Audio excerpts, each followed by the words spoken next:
Hai, welcome back to my channel. Buat kamu yang baru pertama kali datang ke channel ini dan masih gak tahu aku itu siapa, kenalin, nama aku Elvina. Dan di video kali ini aku mau jadi anak konten sedikit. Aku mau spill software apa aja yang aku pakai sehari-hari, hampir sehari-hari untuk bikin konten di sosial media. Berhubung aku menjabat jadi anak konten yang kerjaan setiap harinya itu bikin konten dari desainnya, dari penulisannya, sampai jadwalin postingan itu supaya bisa ke publish ke sosial media.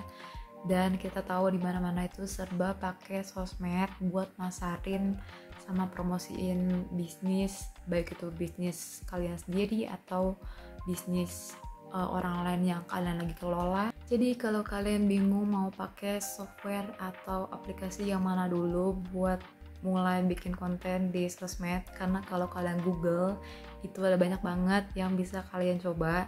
Kalian bisa coba dulu dari software-software di laptop yang bakal aku kasih tahu di video ini. By the way, dikit intermezzo, mau ucapin congratulations, akhirnya aku resmi lulus. Akhirnya BDSHU sama BIDSHU officially become a Bachelor of Honors after 1 year. Lebih dari 1 tahun itu kita ditunda graduationnya gara-gara masih ada pandemi. Tapi untung banget sih karena bisa ngerasain wisuda offline walaupun kita yang di Indo nggak bisa datang ke Malaysia, padahal kita udah usahain dan ternyata masih ada karantina jadi nggak jadi datang. Tapi nggak apa-apa, nanti kita udah lulus, like finally. Oke, jadi mulai dari software editing yang biasa aku pakai buat ngedit atau bikin foto, bikin video, sama bikin GIF buat konten sosmed. Jadi yang pertama itu ada Adobe Photoshop, dan kayaknya emang kebanyakan itu orang-orang pada pakai ini karena emang software itu one size fits all, dimana kita tuh bisa campur-campur macam-macam foto sama vektor sekaligus. Kita tambahin border, tambahin shadow, tambahin efek ke dalamnya, dan kita juga bisa atur pencahayaannya, atur transparansinya juga. Dan yang lebih mantap dari si Photoshop ini, kita bisa sekaligus bikin konten untuk diekspor dalam bentuk GIF atau video. Ya walaupun videonya yang nggak berat-berat, cuman untuk bite size konten buat sosmed itu udah mantep banget gitu. Nah, si Photoshop ini biasanya aku kombinasiin pemakaiannya sama software yang kedua, Adobe Illustrator. Jadi untuk Illustrator ini lebih sering aku pakai buat ngambil vektor yang udah aku download dari Freepik atau dari Shutterstock, karena emang bentuk filenya yang vektor ini bentuk formatnya .fps, dan itu nggak bisa dibuka di Photoshop. Jadi biasa aku emang buka .fps ini di Illustrator. Si Adobe Illustrator ini emang khusus untuk bikin gambar berbasis vektor. Jadi nggak bisa semanipulatif si Photoshop tadi yang kita bisa atur dari pencahayaan, dari transparansi, dari pokoknya bisa kita campur aduk gitu.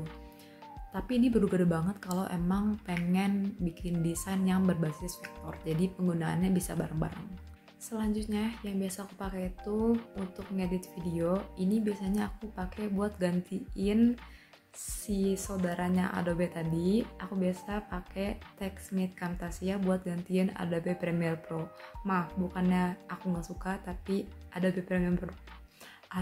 Premiere Pro itu emang bagus banget, powerful banget. Cuman untuk konten-konten sosmed yang perlu animasi gitu kan, aku lebih suka pakai TextMate Camtasia karena bisa ngekspor dalam bentuk GIF sama video dan banyak efek animasi yang bisa kita langsung drag and drop.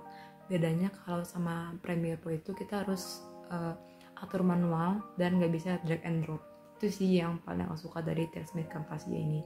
Tapi ada pro ada kontra, karena si TextMate Camtasia ini lebih berbasis untuk ngedit presentasi, jadi fitur editing videonya juga nggak selengkap si Adobe Premiere Pro itu. Tapi boleh lah untuk editing konten-konten di sosmed yang emang lebih fokus ke animasinya supaya kontennya lebih menarik sama eye catching. Yang terakhir aku pakai Canva karena ini gratis buat ngedit foto atau ngedit video.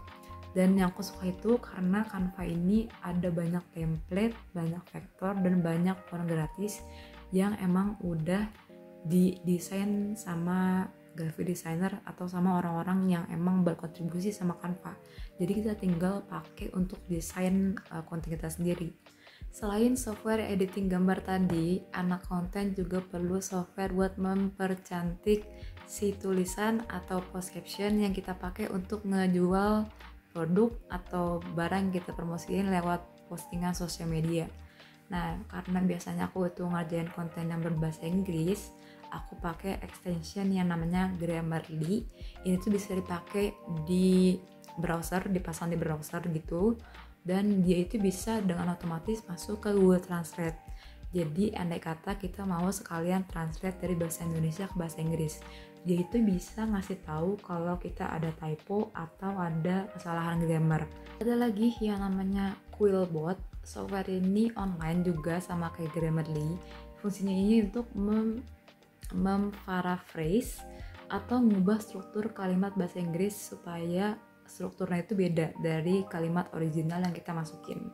Aku pakai ini kadang-kadang kalau ngambil bagian tulisan dari artikel atau paragraf dan mau aku ubah kalimatnya tanpa harus ngubah maknanya. Bisa dibilang ini tuh kayak teknik copy paste, tapi nggak kelihatan kalau kita lagi copy paste dari artikel aslinya. Nah, kalau desain sama post captionnya udah ready, biasanya sebelum beneran posting ke sosmed, aku mau lihat dulu postingnya itu kayak apa sebelum aku upload ke sosmed.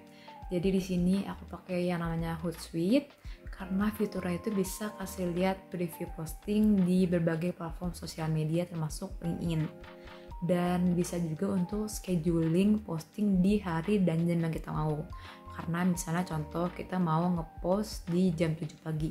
Tapi nggak mungkin sih kita ngepost di jam 7 pagi. Cuma misalnya kita mau ngepost di jam 7 pagi. Agak gimana ya kalau kita harus bangun jam 7 pagi gitu untuk ngepost doang. Jadi kita bisa pakai scheduling yang contohnya seperti si Hootsuite ini gitu.